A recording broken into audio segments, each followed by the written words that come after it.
안녕하세요. 100만 구독자 여러분. 뭔데 메인 작가. 아니, 오늘은 이 엄청난 사안의 무게감 때문에 제가 직접 카메라 앞에 앉았습니다. 여러분, 혹시 전 세계에서 가장 경호가 삼엄한 곳이 어디라고 생각하시나요? 당연히 미국 대통령, 그것도 행정부 최고 위급 인사들이 전부 모여있는 장소겠죠? 그런데 그 철통 같은 보안이 그것도 수많은 언론인들이 지켜보는 생방송 행사장에서 단 한 명의 괴한에게 처참하게 뚫려버렸습니다. 영화 이야기가 아닙니다. 바로 2026년 4월 25일 토요일 밤 미국 워싱턴 DC 한복판에서 실제로 벌어진 끔찍한 총격 테러 미수 사건입니다. 오늘 이 사건의 이면에 숨겨진 소름 돋는 진실과 미국 사회를 집어삼키고 있는 거대한 분노의 실체를 낱낱이 파헤쳐 드리겠습니다. 채널 고정해주세요. 사건의 발단은 이렇습니다. 현지 시각으로 4월 25일 오후 8시 36분. 장소는 과거 로널드 레이건 대통령 암살 미수 사건이 있었던 바로 그곳 워싱턴 힐튼 호텔입니다. 이날은 미국 정가와 언론계의 오스카상이라고 불리는 백악관 출입기자단 만찬이 열리는 날이었죠.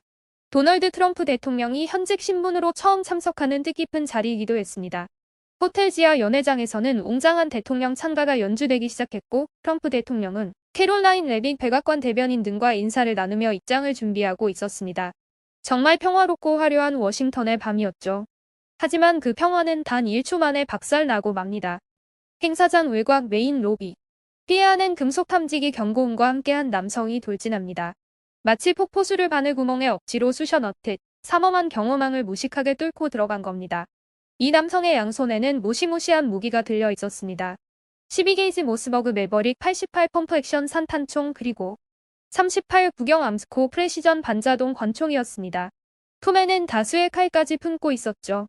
무장한 상태로 무려 60피트, 약 18m를 전력 질주해 연회장 계단까지 도달했습니다.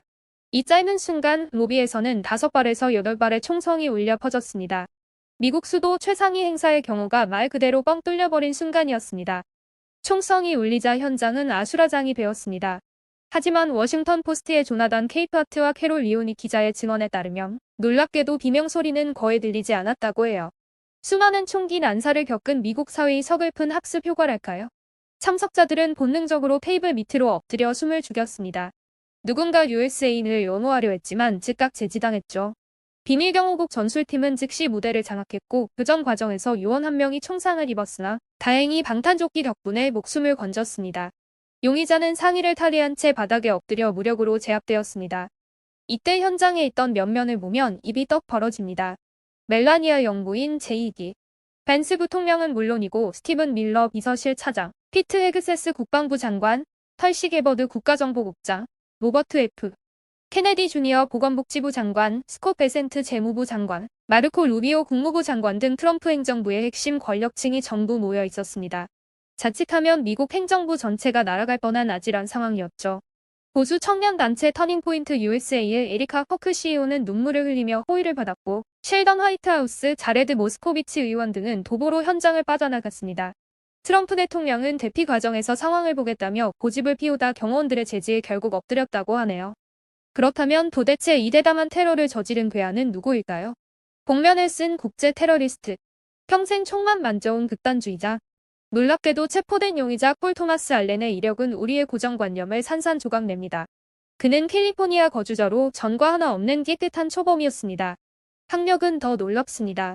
천재들만 간다는 캘리포니아 공과대학교 기계공학 학사, 그리고 도밍게즈 힐스대학 컴퓨터과학 석사 출신입니다. 게다가 대학 시절엔 기독교 펠로우십 소속으로 활동할 정도로 독실했죠. 그의 직업은 교육자이자 기술자였습니다. 대입 컨설팅 학원인 C2 에듀케이션에서 6년 넘게 파트타임 교사로 일했고 불과 2024년 12월에는 이달의 교사로 뽑히기까지 한 성실한 청년이었습니다. 동시에 스팀의 보아덤이라는 비폭력 격투 게임을 출시한 인디 게임 개발자이기도 했죠. 주변 어디에나 있을 법한 심지어 모범적이기까지 한 청년이 어떻게 샷건을 들고 백악관 만찬장에 뛰어들었을까요? 범행 동기는 그가 가족들에게 보낸 이른바 선언문에 아주 소름 돋게 적혀 있었습니다. 범행 10분 전 알렌은 가족들에게 선언문을 보냅니다. 서명란에는 자신을 콜폴드 포스 친근한 연방 암살자 알렌이라고 명명했죠. 이 문서에는 트럼프 행정부 관료들의 순위가 매겨진 명확한 표적 명단이 적혀 있었습니다. 특이하게도 캐시 파텔 FBI 국장만 명단에서 제외되었는데 나머지 표적들을 향해서는 강간범, 소아성애자라는 극단적인 단어를 쏟아냈습니다. 단순한 분노 조절 장애가 아니라 철저하게 계산된 정치 테러였던 겁니다. 특히 충격적인 것은 그가 종교적 교리를 테러의 명분으로 삼았다는 겁니다. 선언문에는 이렇게 적혀 있었습니다. 다른 누군가가 억압받을 때 반대쪽 뺨을 내어주는 것은 기독교적 행동이 아니다. 이는 억압자의 범죄에 동조하는 것이다. 즉, 현 행정부의 정책을 폭력적인 억압으로 규정하고 이에 맞서 총을 드는 것을 신의 뜻으로 자의적 해석을 한 겁니다. 트럼프 대통령은 그를 기독교에서 변절한 병든 자라고 비난했지만 알렌 스스로는 자신을 정의로운 십자군으로 포장한 셈이죠. 더 기가 막힌 건 미국의 안보 시스템을 대놓고 조롱한 대목입니다. 알렌은 캘리포니아에서 합법적으로 무기를 사서 기차를 타고 시카고를 거쳐 DC까지 무사 통과했습니다. 심지어 범행 장소인 호텔에 버젓이 투숙객으로 체크인까지 했죠. 그는 선언문에 이곳의 보안은 미쳤다. 내가 이란 요원이었다면 M2 브라우닝 중기관총을 가져왔어도 아무도 몰랐을 것이라고 적었습니다. 다수의 무기를 들고 들어왔지만 아무도 나를 위협으로 보지 않는 그 오만함을 지적하며 미국 심장부의 보안이 얼마나 허술한지 전 세계의 생중계로 폭로해버린 겁니다.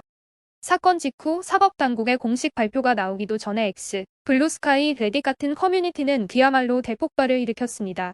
썰과 음모론이 사실을 덮어버리는 무서운 속도전이 벌어진 거죠. 특히 대한 소셜 플랫폼 블루스카이에서는 스테이지드, 즉 이거 전부 조작된 자작극이다 라는 키워드가 실시간 트렌드 1위를 장악해버렸습니다. 왜 하필 자작극이라는 말이 나왔을까요? 그 이면에는 무려 4억 달러, 우리 돈으로 약 5,400억 원짜리 거대한 이권 사업이 얽혀 있었습니다. 사건 발생 불과 12시간 만에 트럼프 대통령은 트루스 소셜에 글을 올립니다. 워싱턴 힐튼은 안전하지 않다. 이게 바로 우리가 백악관의 방어시설을 갖춘 새로운 연회장을 지어야 하는 이유다. 라고요.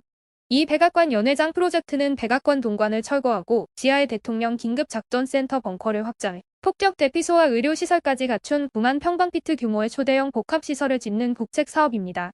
그런데 시민단체가 이거 의회 승인도 안 받은 불법 건축이다. 라며 소송을 걸어 공사가 중단될 위기에 처해 있었죠.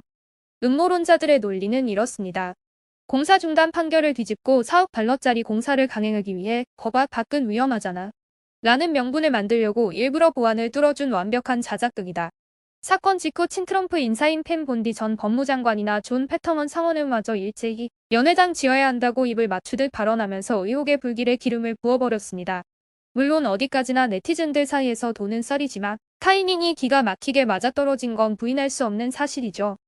이 4억 달러짜리 공사가 더 욕을 먹는 이유는 자금 출처 때문입니다. 시민단체 퍼블릭 시티즌이 정보공개 청구로 받아낸 계약서를 보면 이 돈을 전부 민간 기업 기부금으로 충당한다고 되어 있습니다. 그것도 철저한 익명보장에 백악관을 이해상충 방지 조항에서 면제해준다는 기막힌 조건으로요. 아마존, 애플, 구글, 로키드 마틴 등 거대 기업들이 돈을 댔습니다. 특히 압권은 다국적 철강회사 아르셀로미탈입니다. 이 회사가 3,700만 달러어치 철강을 기부하자마자 행정부가 이 회사 자동차 철강에 붙던 관세를 50%나 깎아줬다는 사실이 뉴욕타임스 보도로 터졌습니다. 이게 합법적 뇌물 아니면 뭐냐는 분노가 들끓고 있는 겁니다. 여기에 음모론을 폭발시킨 결정적 미니 하나 등장합니다. 사건 직전 캐롤라인 레빗 백악관 대변인이 폭스뉴스 레드카펫 인터뷰에서 환하게 웃으며 이렇게 말했습니다. 오늘 밤은 아주 유쾌할 겁니다. 약간의 충격이 있을 거고요. 원래 이 말은 기자들이 짓궂게 팩트 폭격을 날린다는 관용적 농담인데 하필 진짜 총격이 터져버린 거죠. 진보 네티즌 에프라우드 소설리스트 등은 이 영상을 퍼나르며 이것 봐라. 사전에 알고 있었다. 며 조롱과 불신을 쏟아냈습니다. 대중이 이렇게 수사기관과 언론을 불신하는 데는 이유가 있습니다. 과거 보수 매체 블레이즈 미디어가 조셉 한네만 기자 등을 앞세워 무고한 경찰 쇼니 테르코프를 파이프 폭탄 테러범으로 몰았다가 대형 명예훼손 소송을 당한 전력 때문입니다. 대중은 언론과 정치인들이 입맛대로 내부자 소행 프레임을 짜는데 혈안이 되어 있다며 콜 토마스 알렌을 극좌 테러리스트로 몰아가는 당국의 발표조차 믿지 못하고 있는 씁쓸한 현실입니다. 여론은 완전히 반으로 찢어졌습니다. 로라 루머 같은 극우 인플루언서는 알렌이 카멀라 해리스에게 25달러를 기부한 극좌 테러리스트 라며 좌표를 찍었고 캐롤 마콜츠 같은 보수 칼럼니스트는 캘리포니아 출신이라는 점을 들어 진보 진영을 맹공격했습니다. 반면 진보 진영은 대피할 때 멍하니 있던 트럼프의 모습을 밈으로 만들며 그의 인지 능력 저하를 조롱했죠. 총격이라는 국가적 위기 앞에서도 똘똘 뭉치기는커녕 서로 물어뜯기 바쁜 미국의 민낯입니다. 하지만 여러분, 진짜 무서운 분노는 따로 있습니다. 바로 민생입니다. 정부는 4억 달러짜리 벙커 연회장을 짓겠다고 혈안이 되어 있는데 로버트 F. 케네디 주니어 보건복지부 장관은 무려 158억 달러 규모의 메디케이드 예산을 삭감해 버렸습니다. 희귀병을 앓는 에드위나 비러이머 씨는 약값과 식비 중 하나를 택해야 한다며 절규했고, 투잡을 뛰는 덴버의 저스틴 코넬 씨 역시 무너진 복지 시스템을 원망하고 있습니다. 살기 팍팍한 서민들 입장에선 권력자들의 잔치와 벙커 건설이 곱게 보일 리가 없죠. 분노의 기름을 부은 건 또 있습니다. 유명 유튜버 미스 레이첼이 텍사스 딜레이 이민자 구금센터에 참상을 폭로한 사건입니다. 오염된 식수, 벌레가 나오는 음식, 철자 맞추기 대회에 나가고 싶다고 울부짖는 9살 소년, 데이버와 콩국의 소녀 올리비아의 사연이 알려지면서 대중의 분노는 극에 달했습니다. 이렇게 골마 터진 내부의 불만들이 이번 테러 미수 사건을 기점으로 용암처럼 분출하고 있는 겁니다. 그리고 미국을 뒤흔드는 가장 거대한 외부 폭풍 바로 2026 이란 전쟁입니다. 알렌이 선언문에서 굳이 이란 요원을 언급한 것도 이 때문이죠. 지난 2월 미 이스라엘 군이 이란을 기습 공습해 최고 지도자 알리 하메네이가 암살당하는 엄청난 사건이 있었습니다. 다비드 바르네아 모사드 국장이 요원 M의 사망 사실을 이례적으로 밝힐 만큼 치열한 작전이었죠. 이란은 즉각 이스라엘 본토와 미군 기지를 공격했고 전 세계 물류의 심장인 호르무즈 해협을 완전히 봉쇄해버렸습니다. 이란 혁명수비대 연계 매체 타스님은 상업용 선박 통제 통로 폐쇄를 공식 선언했고 미 국방부는 원유 운반선 MT 티파니호를 납포하며 맞서고 있습니다. 호르무즈가 막혔다는 건 뭘 의미할까요? 바로 전 세계 기름값 폭등입니다. 바다 건너 우리 지갑 사정까지 탈탈 털리게 생겼다는 뜻이죠. 교황 레오까지 나서서 무기 사용 중단을 촉구했지만 트럼프 대통령은 중재에 나선 파키스탄 방문을 전격 취소하며 전쟁 불사를 외치고 있습니다. 내부에서는 피트 헤그세스 국방장관과 마크 켈리 상원의원이 전쟁 방식을 두고 치고받고 싸우는 지경이고요. 이렇게 밖으론 전쟁, 안으론 민생 파탄과 권력 사유화가 겹치자 시민들이 거리로 쏟아져 나왔습니다. 용의자 알렌도 참여했던 노 킹스 운동입니다. 5만 500일 운동과 인디비저블 운동을 주축으로 지난 3월 28일에는 미국 전역 3,300개 거점에 무려 800만 명이 운집했습니다. 미국 역사상 두 번째 규모죠. 이들의 슬로건은 단호합니다. 왕좌는 없다, 왕관은 없다, 왕은 없다. 무의미한 이란 전쟁과 권위주의에 반대하는 전례 없는 저항입니다. 이 저항은 5월 1일 노동절, 메이데이 스트롱 총파업으로 이어질 예정입니다. 네이디 도밍게즈를 필두로 시카고 교원 노조, 전국교육협회 등 대형 노조들이 3,500개 현장에서 셧다운을 준비 중입니다. 2028년 전면 총파업이 목표죠. 주최 측은 철저한 비폭력 평화를 원칙으로 내세우는데 하필 알렌이 샷건을 들고 설치는 바람에 평화 시위의 명분에 큰 오점을 남기게 되었습니다. 폭력은 어떤 이유로든 정당화될 수 없으니까요. 미국 심장부에서 벌어진 총격전에 전 세계도 경악했습니다. 키어 스타머 영국 총리, 에마뉘엘 마크롱 프랑스 대통령, 폰데어 라이엔 EU 집행위원장, 카야 칼라스 고위 대표, 그리고 프리드리 메르츠 독일 총리 등 글로벌 핵심 수장들이 일제히 민주주의에서 폭력은 설 자리가 없다며 테러를 규탄했습니다. 셰인바움 멕시코 대통령, 알바니즈 호주 총리 등도 경호국의 대처를 지지했죠. 트럼프의 든든한 동맹 네타냐후 이스라엘 총리는 암살 미수라며 강하게 분노했고 반대로 중동 정책을 비판해온 산체스 스페인 총리도 폭력 반대엔 선을 그었습니다. 하지만 겉으로 점점 빼는 정치인들과 달리 해외 네티즌 반응은 매섭습니다. 레딧 같은 커뮤니티에서는 미국 치안 수준이 제3세계로 추락했다며 조롱이 쏟아집니다. 특히 당장 월요일부터 워싱턴 국빈 방문이 예정된 영국 찰스 3세 국왕과 카밀라 왕비의 일정을 두고 영국 국왕이 방탄조끼 입고 백악관 들어가야 할 판이라는 웃지 못할 밈이 돌고 있죠. 현장에 있던 크리스턴 터너 중위 영국 대사가 무사하다는 소식에도 불구하고 수백 명의 요인이 모인 곳에 샷건을 들고 걸어 들어가는 미국의 치명적인 총기 규제 실패를 비꼬고 있는 겁니다. 사법 당국은 빠르게 움직이고 있습니다. 토드 블렌치 법무부 장관 대행은 CBS에 출연해 고위직을 노린 표적 범죄임을 공식화했고 잔임 피로 연방검사장과 제프리 캐롤 임시 경찰국장의 지휘하에 알렌은 무기 사용 및 연방 요원 폭행 혐의로 1차 기소되었습니다.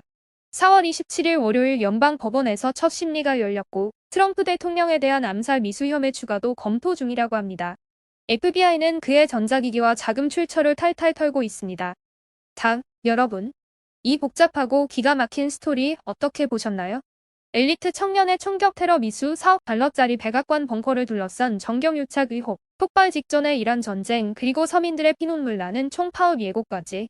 미국이라는 거대한 제국이 안팎으로 얼마나 깊게 골마있는지 보여주는 한편의 블랙 코미디 같지 않습니까?